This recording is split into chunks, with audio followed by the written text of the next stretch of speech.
This week on LFM, I am chasing a milestone, a gold driver rating on LFM. We're back at the Red Bull Ring and back in the Ferrari 296, but with some secret setup spices sprinkled in. Thanks to my paid Go Setup subscription, I now have access to George Boothby's esports setups, the #1 ranked LFM player and now part of the Go Setups team. I was really hoping that the combination of a card that I know well with the setup secrets of the best player in the game was going to unlock some serious speed for me. And stick around at the end as I give you some insight as to what these setups are like and if there's something that you should try as well. But as you'll see in these 4 Red Bull Ring races, you see where this is going, it's not an easy road to gold, full of twists and turns and particularly rough. Let's dive in. We're going to jump straight into the action here for race number 1. I'm dual card number 6 and I have qualified position 7 for this one.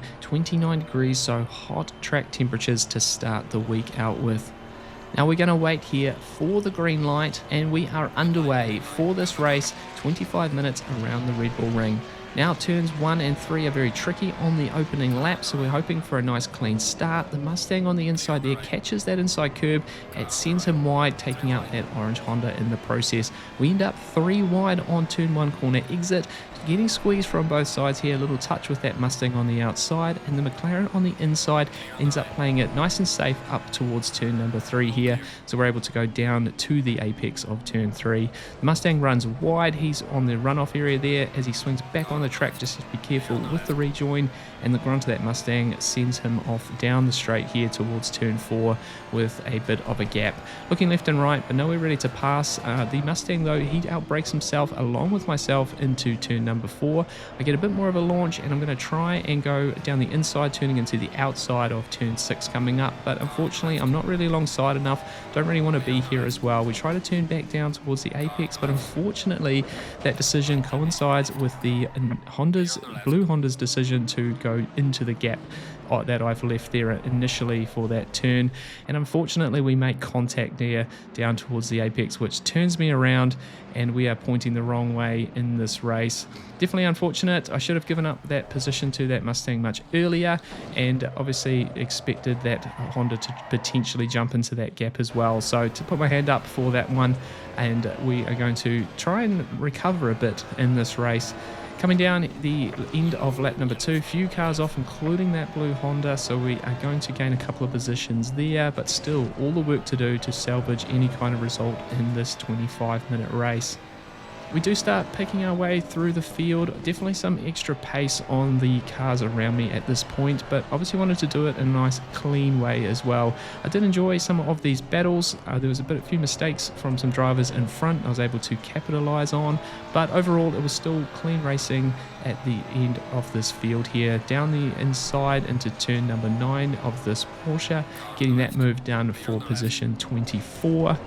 And with 16 minutes to go, Mercedes in front here, he runs wide at turn number 7, giving me a bit of a run around the outside of turn 8. Corner exit acceleration, bit of a problem in the Ferrari, but fortunately doing enough here for that Mercedes to fall in behind to turn 9. Catching up now, P20 to this blue Aston Martin. We get a couple other cars off at turn number 1, so we get up to P18. And it was quite hard passing these Aston Martins. They've got lots of good corner exit acceleration, so I was very disadvantaged following them. However, a couple of Aston Martins trying to pass each other in turn 1. I'm going to try and fling it around the outside here to get the momentum. Unfortunately going wide, getting it up over that curb, losing the rear end and flicking me back into the barriers there on the outside of turn 1. Pointing the wrong way for the second time in this race. You just see, trying to use the momentum, but losing the rear in the process, and around we go. Bit of an unfortunate way to end that race. Losing a few positions, dropping back to position number 20, and not a great way to start my road to gold. So on to race number 2, and we're going to take you around the full qualifying lap for this one, which ends up being my new LFM personal best in qualifying. Down to turn number 1, getting it down to second gear, missing that inside curb and getting on the throttle as early as possible. We have done a 1 minute 28.2 the previous lap and already showing nearly 1.5 tenths up out of turn number 1. 20-degree track temperatures for this one, so a bit of a faster circuit than in the practice servers, so hoping for a good result. getting it down first gear into turn 3 and getting on the throttle as early as possible. These George Boothby setups on this Ferrari are using TC4, which is a lower TC level than I've had on the Ferrari in the past, but it was still doing a good job coming out of these turns. Down to turn number 4 here, we get first gear, we're trying to get it rotated as quick as possible. Again, trying to get on the throttle as early as possible in these setups, and it seems to be working so far. 2.5 tenths. Flicking out wide and trying to get quickly to the apex here at turn 6. Again, nice and early on the throttle, using all the curb on the outside there. Third gear, floated around, and again get on the throttle as early as possible. I was getting more confident with this car and this setup as we did more of these races. Now, final sector, very tricky here. Over that outside curb as we head down, try to get to the apex and a little bit of throttle to coast it through.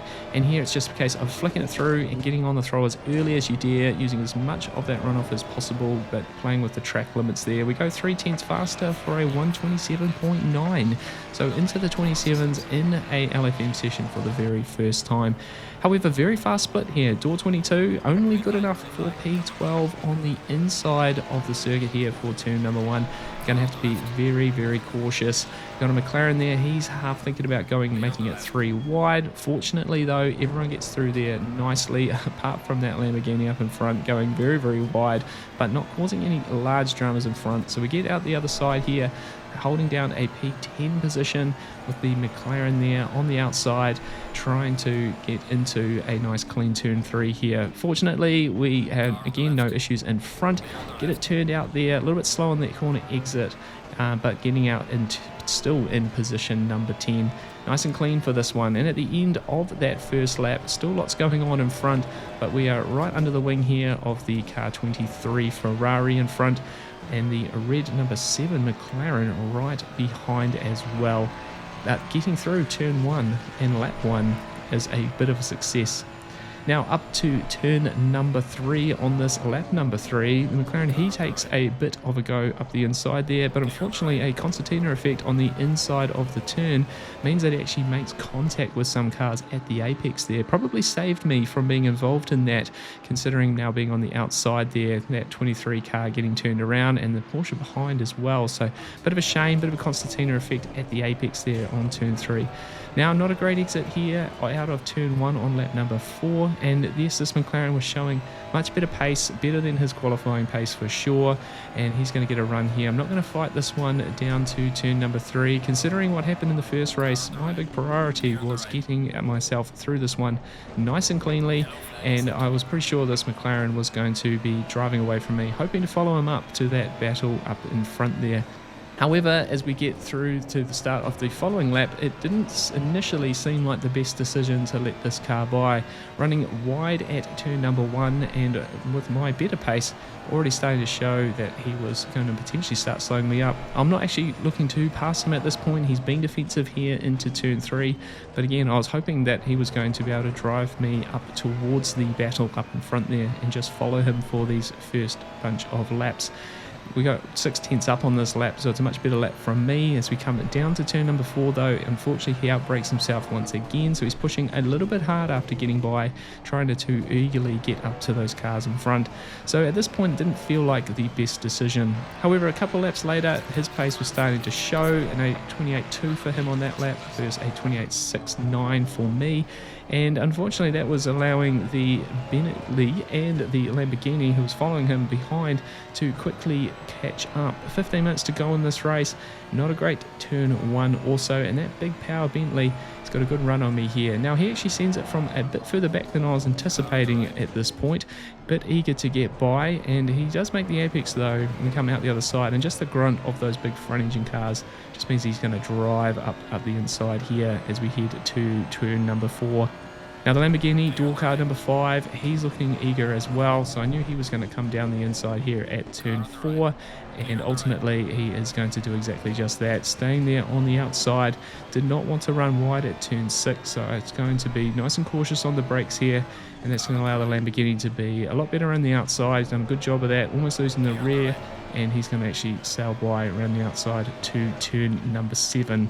Ultimately, I thought that was actually the best decision. Once again, I was trying to not have a bad race in terms of safety rating or ELO, and I just wanted to hold position as much as possible. Obviously P12 was where I qualified, and we see here 8 minutes and 30 seconds to go. I actually set my fastest lap of the race, a 1 minute 28.48. A good race lap time for me, but ultimately I was left in no man's land for the rest of this one. We come round to finish it off, 4.7 seconds to that Lamborghini up in front, 3.4 seconds to a Aston Martin that was charging up through the field. But we gained ELO, we gained back some safety rating as well, ready for race number 3. And race 3, it threw us a bit of a curveball as well. See, we're back to 2,486 ELO for this race, and I was hoping to simply repeat a type of race that I had prior, which would get me over the 2,500 ELO mark in that gold license. However, the drying conditions of this qualifying were going to make it quite tricky. The start of my first flying lap on wet tyres halfway through the session was already showing the track was drying up, and we jump in the lane, actually throw a dry tyre set on the car and hope that the track would come to that tyre set. Now as we cross the line with only 10 seconds to go in the session, we can see that dry line. That last flying lap was as good as my wet weather tyre lap, so hopefully we are now on the right tyre at the right time to put down a nice clean lap. You can see I'm checking the timing boards there, and already as we head up to turn number 3 on this lap, it's already going to start to benefit us. We are going to show 4 tenths up as we come out of turn number 3. We are definitely on the right tyre at the right time. But high pressure lap, only one opportunity to get it right, and cannot make any mistakes, particularly on the wet curves. We had to be very, very cautious through this lap. As we get down to the final corners though, a full second up on our previous personal best. The pole sitter, he goes a 31.4. My lap time is going to be good enough for a 1 minute 32.2, and we put it together to ultimately put it into position number 8 for this race, about where I was hoping to be. Big pressure though to get it right on that final lap. So on the inside of the circuit, once again on dry tyres on a greasy circuit, it's going to have to be a very cautious turn number 1, and I was very worried about potential chaos coming around me. Fortunately though, everyone is cautious enough. We get around turn number 1 nice and cleanly, and out the other side here, down towards turn number 3. You see I've got this green Aston Martin, he's on the outside of the circuit there, and a nice big gap in front of me. This should be a pretty straightforward corner, but unfortunately when I get on the brakes, the car for some reason does not want to stop. Very greasy on the inside of the circuit, more than anticipated. We get over that curb trying to avoid everyone, and unfortunately tag the number 5 Ferrari that started directly in front of us. Quite a surprising moment. I was not expecting the car to do this. I thought I'd braked plenty early enough, but unfortunately not, and at that tag on that Ferrari, a bump from behind, and everyone's away once again. Now I did shake hands with this driver after the race in the LFM chat. He was very understanding of the collision, and fortunately he recovers his race quite well, so I was happy that it didn't completely ruin his race, although I did rob him, I think, of a good result. So again, very much apologies to that driver. Thank you for being so good about it. Now we're coming down to turn number 4. I've dropped back to P10 with about 7 seconds of damage on the car, so we're already at a disadvantage, but obviously a top 10 would be enough for my driver rating goals as well. So hopefully the rest of this race is nice and calm. We're going to come through turn number 6 here, following this Mustang in front and with a bit of a gap behind, so we can just settle into this race. Coming out of turn 7 though, the McLaren 2 places up. He takes a bit of a loose moment out of turn 8, slides slowly back towards the racing line, and unfortunately I managed to tag the rear. That number 5 Ferrari going straight up the middle of everyone, gaining some positions back. But you can see it was just a case, he was slowly coming back towards the racing line, and I wasn't sure where he was going to go, and my last minute decision to move was not enough. We're now 17 seconds of damage on this Ferrari, and we have dropped back, unfortunately, to position number 12. A very eventful lap number 1. Push forward a few laps now, and the track was beginning to dry up even further. We're going to come round to finish this lap number 3, and you see I've dropped a little bit of time towards that dual card 17 BMW in front and behind a closing door 4 Ferrari. Now the track grip does go to green at this moment, and that will be the trend of this race as the track gets faster and faster. Needing to adapt to that, still trying to stay off the curbs at this point, but trying to get confident enough to explore more parts of the normal circuit. Now that door 4 Ferrari does catch up quite quickly, and you can see as soon as he gets to me, he is trying to put a move on me, a bit of an ambitious one down to turn number 3, probably more out braking himself than anything, not adjusting to my braking points with my damaged car. Coming down towards turn number 4 here, and we're going to have a similar case here. I'm early enough on the brakes for what my car's capable of, and he's almost into the back of me there at the same time. So he's much more aggressive, looking for a way around, and we just need to be careful of that. Don't really want to lose more positions at this point, as it would be affecting the ELO. However, a mistake here at turn number 1 on lap number 8 is enough to convince me just to let this car by and just focus on the rest of my race. Now there is a gap behind, and that gap does remain. We end up basically holding position here, and my pace ends up being okay compared to these drivers in front despite all the damage, and that Porsche behind gets a little bit closer but never enough to challenge. We're going to come through to finish this race in position 13, and unfortunately with those 2 contacts at lap 1 and a few off tracks, we do lose a little bit more safety rating and about 7 ELO from the race as well. So what was hoping to be a good way to end the week on a gold status ended up being a case of needing to do one final race and to really push this one over the line and try and achieve that driver rating goal. P13 in that one, a tricky one, hoping for one final race to be a bit better. And surely, what could go wrong? Potentially the most famous last words I could speak this week, but in the qualifying session here, things were starting to click quite nicely. So, with 23 degrees for this one, exactly the same as the practice server conditions, so you always know what to expect when you get a race like this. This is my first flying lap of this qualifying session, which ends up being the fastest as we come down towards the final turns here. This last corner is certainly tricky to find lots of pace on, throwing it over the inside curb there and doing enough to get on the throttle nice and early. We're going to go a 1 minute 28.058, so close to 27s in these practice server conditions, and that is a good lap for me under a bit of pressure there. Door card 11 starting out of position number 6. I felt confident, I felt good about this one, and we were hoping just to put it together for the next 25 minutes and come away with that result that I was after. I only need 21 ELO, so finishing about where I am would be enough to get that one over the line. Up to turn number 1 once more on the inside once again. Well practiced at this now, side by side with this McLaren out the other side, and we are on our way down to turn number 3.